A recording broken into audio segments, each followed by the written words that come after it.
Bonjour à tous et bienvenue donc à ce jeudi théologie consacré aujourd'hui au lien à la terre dans le judaïsme. Quelle est la place exacte de la terre, l'importance de la terre pour Israël dans la religion juive, pour le peuple juif? Inutile de préciser que c'est une question très sensible, pour ne pas dire explosive, et qu'il est difficile d'aborder sans se laisser entraîner sur le terrain politique ou celui de la polémique, d'autant que la même expression, terre d'Israël, peut désigner à la fois une réalité biblique, un concept théologique, et une réalité politique, l'État d'Israël aujourd'hui, deux réalités qui sont bien sûr liées, mais qui sont aussi distinctes. Alors je voudrais essayer de traiter cette question dans une perspective d'abord théologique. Comme chrétien, vous le savez, il nous est demandé, au moins depuis Vatican II, d'approfondir notre connaissance du judaïsme, de nos racines, de la tradition vivante d'Israël aussi.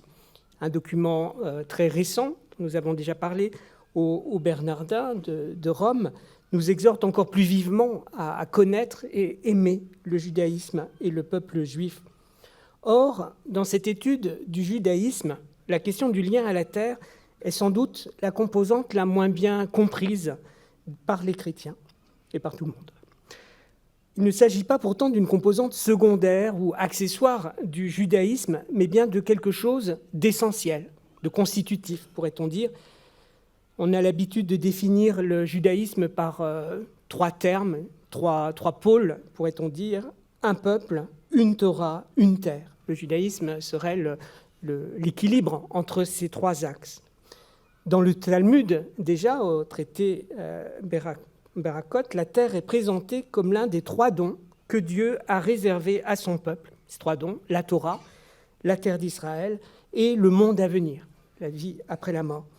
Des dons réservés à Israël et qui sont en même temps très onéreux, coûteux, puisqu'ils sont assortis, nous dit le Talmud, d'épreuves également. Nous autres chrétiens qui nous disons facilement citoyens du monde et dont la patrie est au ciel, nous avons peut-être tendance à spiritualiser un peu rapidement la révélation et à oublier, au profit d'une signification universelle, le caractère particulier de cette révélation et en particulier de la terre d'Israël. Le magistère de l'Église nous invite pourtant à comprendre cette importance de la terre dans le judaïsme. Je vous renvoie à deux documents. Un document français qui date de 1973, des évêques de France, et puis un document de Rome. D'abord, le document français qui peut-être le premier à aborder de front la difficile question de la terre d'Israël pour l'Église, disait, ce document s'appelle « L'attitude des chrétiens à l'égard du judaïsme », un texte toujours très actuel, et qui disait donc en 1973 « Nous ne pouvons oublier en tant que chrétiens le don fait jadis par Dieu au peuple d'Israël d'une terre sur laquelle il a été appelé à se réunir. » Et un peu plus loin, les chrétiens doivent tenir compte de l'interprétation que donnent de leur rassemblement autour de Jérusalem les Juifs qui, au nom de leur foi, le considèrent comme une bénédiction.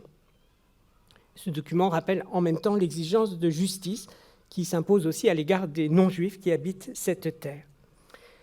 Le deuxième texte, celui du Vatican, marquait la 20e année de Nostra Aetate et publié en mai 1985. Il s'agit des notes pour une présentation correcte des Juifs et du judaïsme. Et au paragraphe 25, ce document précisait « Les chrétiens sont invités à comprendre cet attachement religieux qui plonge ses racines dans la tradition biblique, sans pour autant faire leur une interprétation religieuse particulière de cette relation.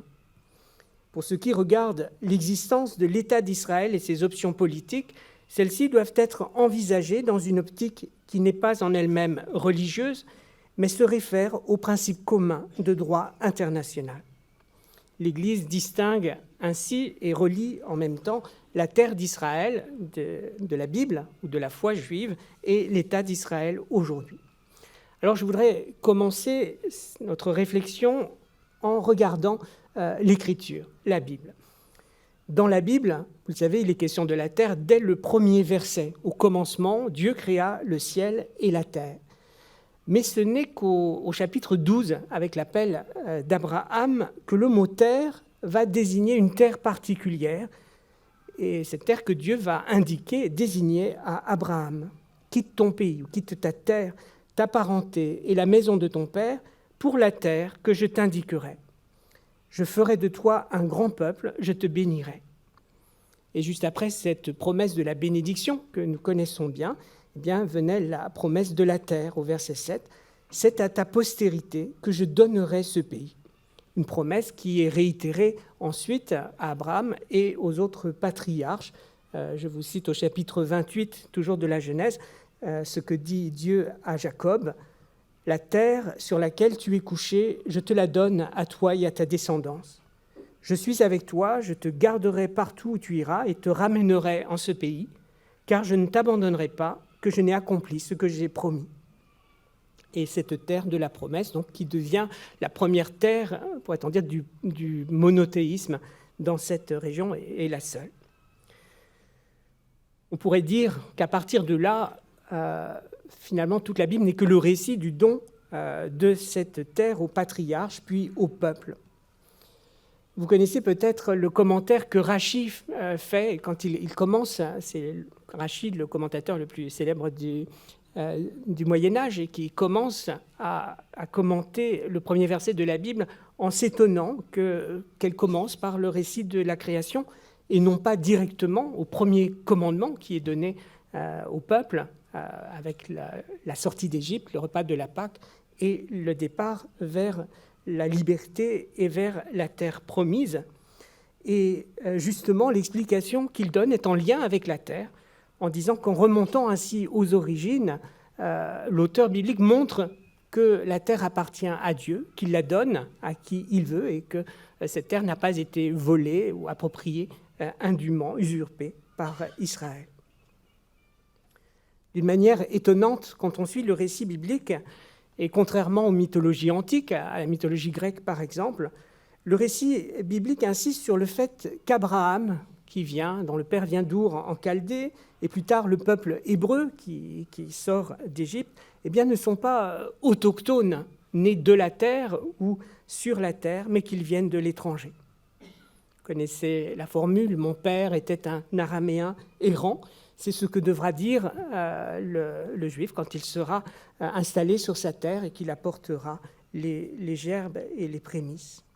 Et la loi demandera au peuple de garder la mémoire de cet exil ou de ses origines lointaines, afin d'être capable d'aimer à son tour l'étranger qui réside au milieu d'elle, en se souvenant qu'il a été lui-même étranger. Mais si la Bible nous montre que la terre est promise et donnée par Dieu, il faut néanmoins l'acquérir ou la conquérir. Quelle est la première acquisition de la terre dans la Bible ? Elle est toute petite, c'est la grotte de Marpella que Abraham achète au prix fort pour y enterrer sa femme Sarah, près d'Hébron. Ça deviendra le tombeau des patriarches.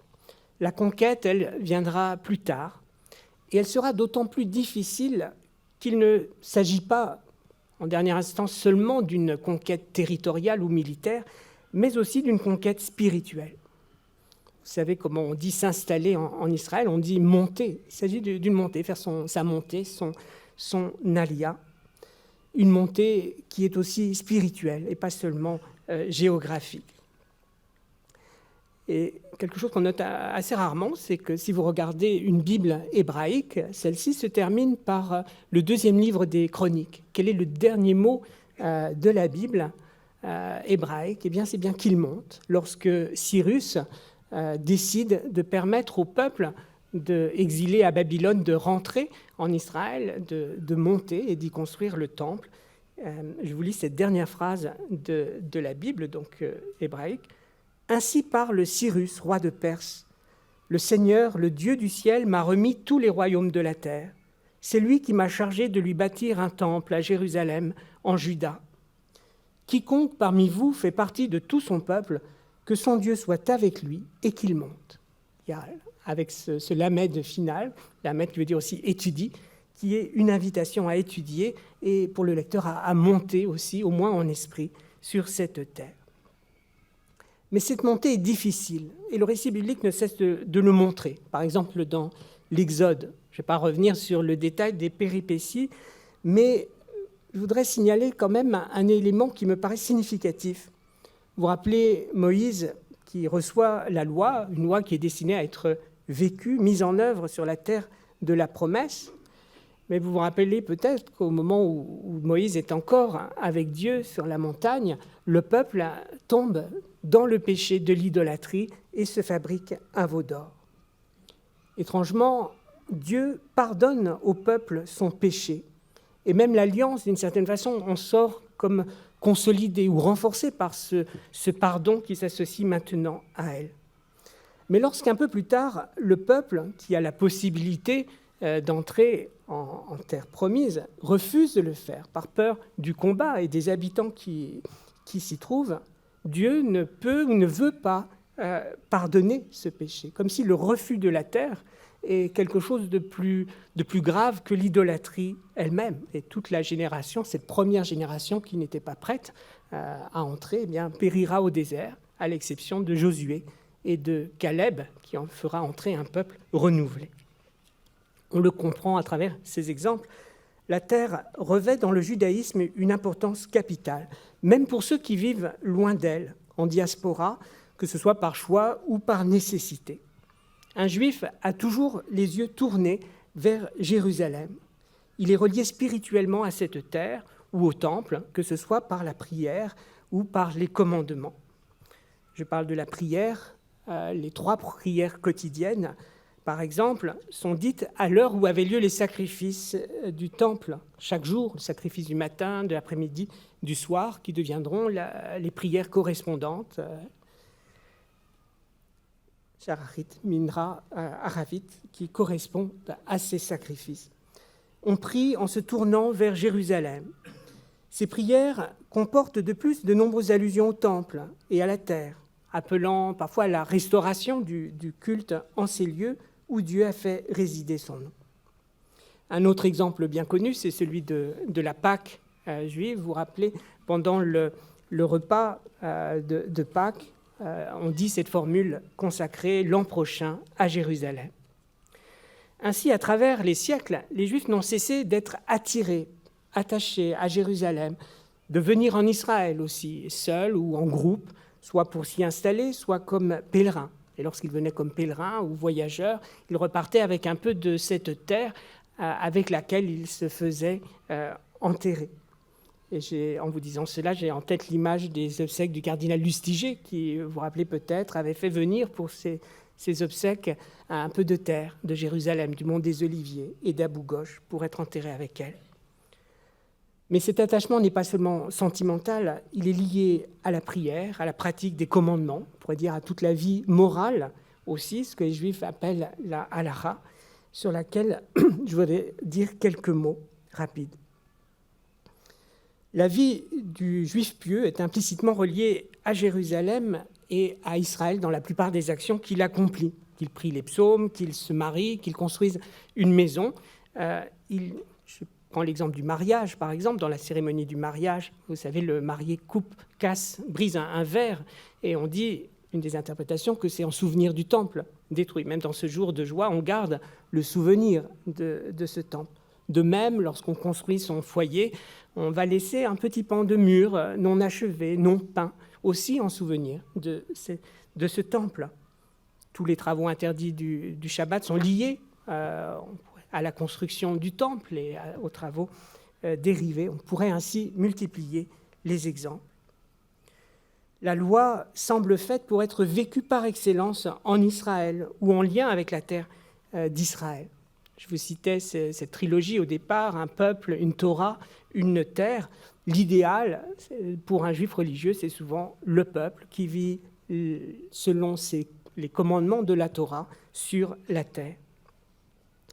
Et si l'on regarde les commandements, on voit que la plupart prennent leur sens quand on les met en rapport avec la terre, que ce soit les préceptes agricoles, l'offrande des prémices, la dîme, etc. mais même dans le quotidien. Lorsqu'une femme juive prépare la pâte, par exemple, elle réserve une petite part qui était normalement réservée au temple. Et il n'y a plus de temple, donc qui est jetée au feu.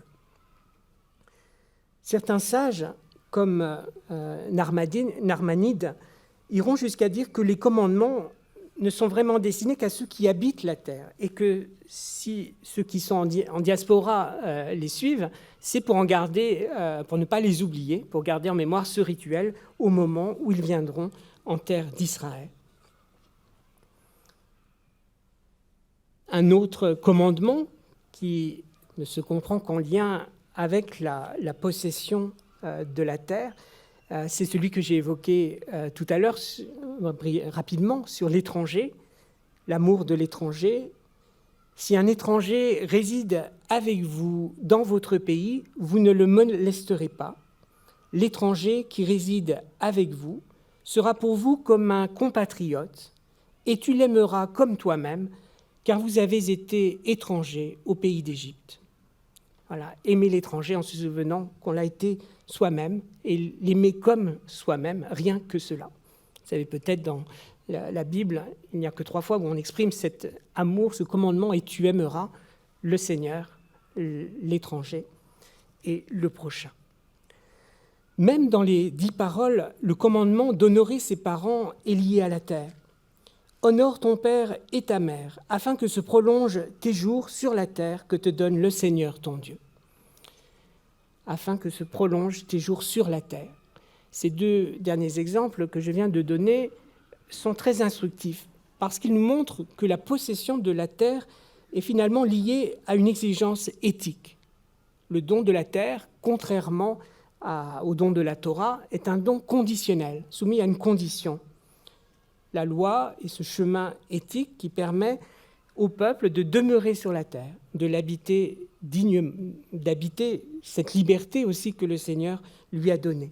Mais si le peuple se montre infidèle, il risque d'en perdre la possession, de tout perdre. Le livre du Lévitique nous dit d'une façon très imagée que la terre vomit les pervers, les débauchés qui la souillent, chapitre 18. Et si Dieu a pu déposséder cette terre de ses premiers habitants, c'est justement parce qu'ils étaient mauvais et pervers. Alors, tout cela nous aide aussi à comprendre cette expression que nous employons souvent, je n'ai pas encore employé, de terre sainte. La terre est devenue sainte par la conquête, mais elle ne possède pas en elle-même cette qualité de sainteté. Dieu seul est saint. Elle est sainte parce que l'homme est appelé à la sanctifier par sa conduite, par le respect de la loi, et parce que Dieu lui demande d'y faire résider son saint nom, ce qui est très exigeant et comporte bien des obligations et des exigences morales. La possession de la terre entraîne effectivement un certain nombre d'exigences, de contraintes. Je voudrais en nommer simplement une, à titre d'exemple, l'année sabbatique. Il n'y a pas que l'homme qui vive le Shabbat, la terre aussi est amenée à observer le repos. Cette année sabbatique qui tombe tous les 7 ans, où l'homme doit laisser la terre se reposer. Un commandement qui nous paraîtrait aujourd'hui d'une application bien difficile dans notre monde, marqué par le désir de rentabilité, de productivité, de rendement. Et pourtant, l'État d'Israël essaye de respecter cette loi, c'est ce qu'on appelle la Shemitah. Il ne s'agit pas d'une simple jachère, mais d'un commandement religieux qui est en même temps, dans la Bible, une mesure sociale, parce que cette terre qui est laissée au repos, eh bien, elle est libre d'accès. La terre, les champs, les vergers sont libres d'accès pour les nécessiteux, ceux qui n'ont rien, qui peuvent venir se servir de ce que la terre produira d'elle-même. Après avoir évoqué rapidement ces commandements, je voudrais dire un mot sur la tradition.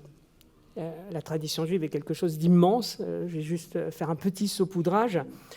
Il faudrait regarder dans le Talmud, dans toute la tradition juive, ce qui est dit de la terre, et on serait sans doute surpris par l'importance qu'elle prend d'autant que ces textes sont rédigés ou lus à un moment où seule une petite minorité habite encore la terre d'Israël.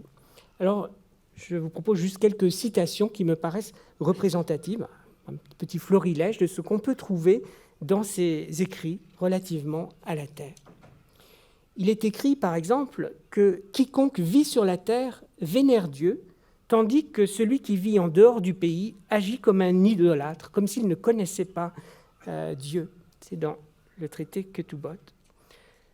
Il est écrit ailleurs que les propos de ceux qui habitent cette terre, même des propos quotidiens, ils sont des paroles de la Torah. Qu'il n'y a que sur cette terre que l'esprit juif peut s'épanouir et devenir la lumière qui éclaire l'univers, et même que l'air y apporte la sagesse aux hommes. Cette dernière citation sur l'air qui rend sage, nous la trouvons dans un traité du Talmud, Baba Batra, que Rabbi Nachman de Breslav, à la fin du XVIIIe siècle, expliquait à l'aide d'un verset du Deutéronome.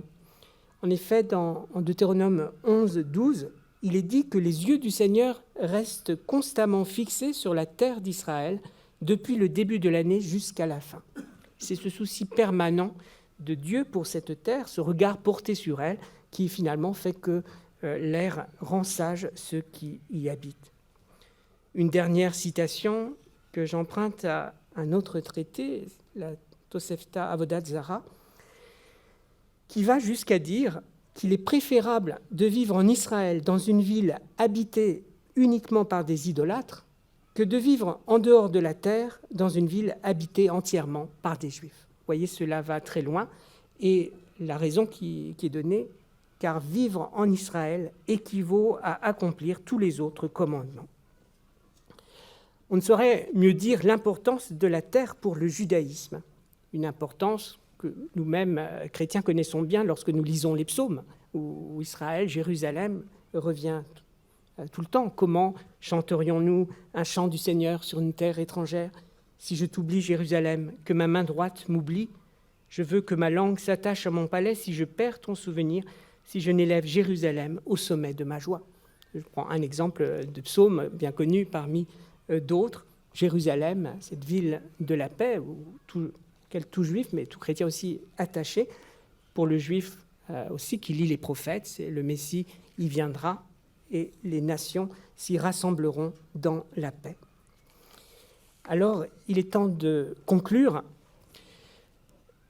Après cet aperçu très, très bref, forcément, mais même si je n'ai fait qu'effleurer ce sujet, je pense que les exemples que j'ai cités auront montré l'importance, la profondeur du lien qui unit le peuple juif à la terre ou le judaïsme à Israël.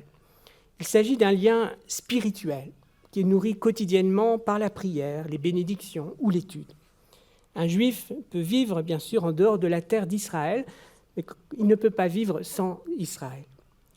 Aujourd'hui, Israël n'est plus, pour les chrétiens, seulement un mystère théologique ou un concept biblique, mais c'est aussi un état de droit avec lequel le Saint-Siège a noué des relations diplomatiques en 1993 seulement. C'est cet accord fondamental que nous connaissons bien.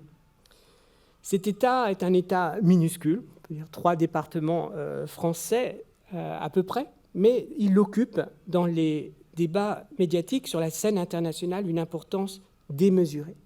Les chrétiens, qui sont spirituellement unis par le Christ, par leur origine, leurs écritures, leurs traditions au peuple juif, sont parfois mal à l'aise pour penser ou dire leur lien à l'Israël d'aujourd'hui.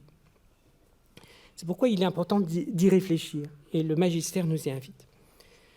Dans les conflits qui opposent sur cette terre les Juifs et les Palestiniens, c'est toujours à ça qu'on en revient, les chrétiens devraient avoir la sagesse de ne pas choisir à qui réserver leur charité, car le chrétien est sur la croix et il souffre avec tous ceux qui souffrent. Mais dans cette situation, précisément, les chrétiens ont un rôle à jouer, celui de faire entendre une parole constructive et de paix et à encourager toutes les initiatives de paix des hommes de bonne volonté. Et il y en a plus qu'on ne pense. En disant cela, je pense à une association que je viens de visité il y a quelques jours, près de Jérusalem, une association que nous connaissons bien au Bernardin, Un cœur pour la paix, vous savez, qui soigne des enfants palestiniens atteints de malformations cardiaques et qui forment des chirurgiens palestiniens. C'est cela aussi, la terre d'Israël. Alors je voudrais terminer en citant les propos de l'ancien patriarche de Jérusalem, Foi de Toile, qui disait humblement au moment de son arrivée: peut-être que dans une situation aussi compliquée que celle qui existe sur cette terre, il faudrait parler moins, aimer plus et prier davantage pour tout le monde. Alors puisse notre prière pour Jérusalem et pour la paix sur cette terre nous rassembler les uns et les autres. Je vous remercie de votre attention.